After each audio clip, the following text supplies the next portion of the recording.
السلام عليكم. الفيديو النهاردة في منتهى الجمال.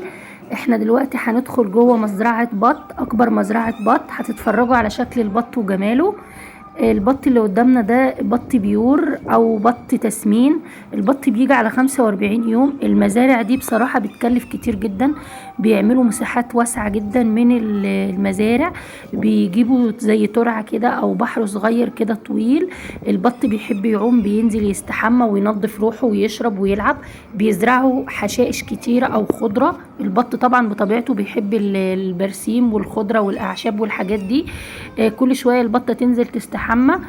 طبعا البط اللي قدامنا ده بط شرشيري. البط ده هجين من البلدي والنسكوفي. بيطلع البط الشرشيري الجميل اللي انتوا شايفينه ده.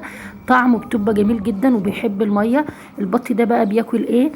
اول حاجة بيجي يتحضن، بياكل علف 23% لمدة مثلا 15 يوم. بعد كده بتبدأي بقى تخلطوله الفول الصويا والفول الصويا، وتحطي له العيش الناشف والدشيشه، وممكن تعملوا له رده بشويه ميه بسيطه كده مع العيش. بياكل. بتقطع اي خضار عندك، برسيم عندك، اي ورق خضره فايض في البيت. الاكل اللي فايض في البيت بياكله.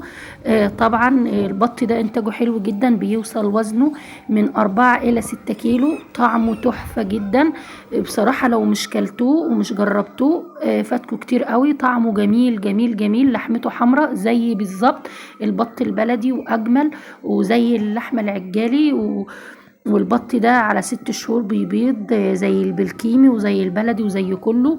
والبيضة بتاعته بتبقى كبيرة اكبر من بط البلكيمي العادي. بصراحة تحفة. البط ده بقى البط التسمين البيور. البطة بتوصل 6 كيلو. انا عندي بربي البط ده على 45 يوم. البطة بتجيب عندي 4 كيلو ونص ل5 كيلو.